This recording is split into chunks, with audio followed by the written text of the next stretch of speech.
was 72 years old. She loved to play with her grandchildren along the river near her home.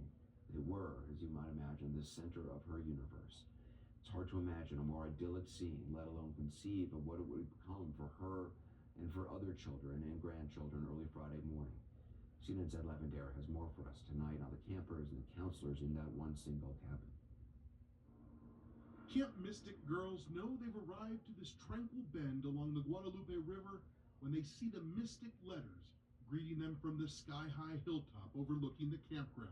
Down below, a few days before the July 4th flooding, 13 girls, some as young as 8 years old, and 2 teenage camp counselors had settled into the cabin known as the Bubble Inn.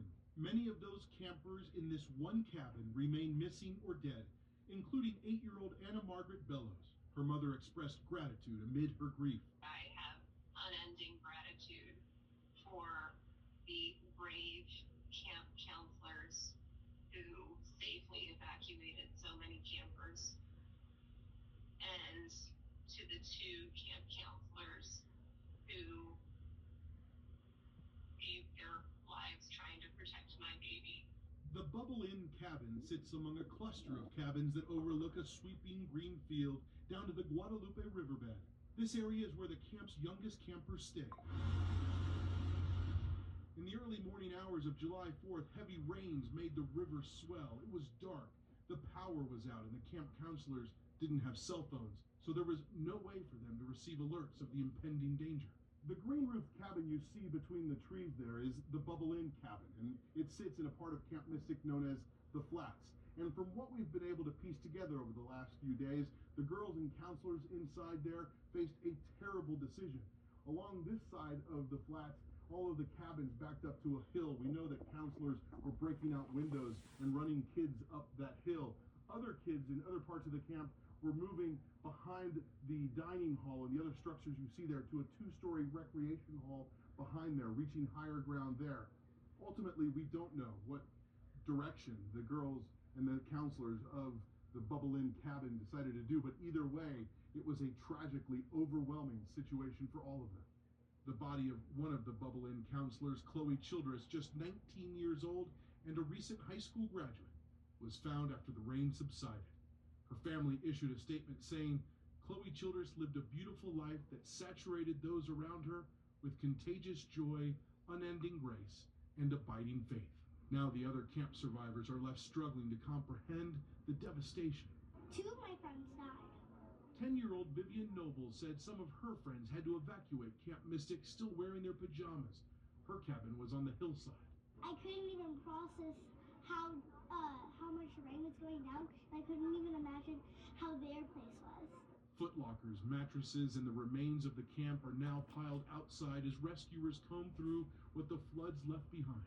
You see like little kids' clothes and stuff just like all over the place with like names in it and everything, and like little camp t-shirts, and it's just horrific. Camp Mystic's co-owner Dick Eastland also died in the flash flooding. One of the camp's employees told CNN he died trying to rescue campers. Stacy Merchant, a 12-time Mystic camper herself, said she was grateful to be able to evacuate her daughter from the camp and for Eastland's sacrifice to try to save others. The Eastland family is just like our own family. Dick and Tweety have been like a mother and a father to every single girl that's ever gone to Camp Mystic. And Ed Lavandera joins us now from Hunt, Texas. Ed, what progress is being made in the search? Well, we really got news this afternoon of the number of overall missing in Kerr County alone, believed to be at least 161. And also this afternoon, Anderson County officials putting out a warning to people that these massive debris piles that are all up and down this Guadalupe River, they're urging people to be essentially careful as they go through them and not going through and clearing out their own debris until they get authorization from local officials. Obviously, the concern is that there could be missing people in these massive debris piles. They've also issued a burn ban across the area as well. We've seen a number of people burning debris, which is very common out in these kind of rural areas, but now local officials urging people not to do that for the time being. Anderson. Ed Lavandera, thank you. Appreciate it. Our next guest is providing emotional and spiritual support to families and first responders in the community, comforting those who are still searching for their missing loved ones. United Cajun Navy Chaplain Tony Dickey joins us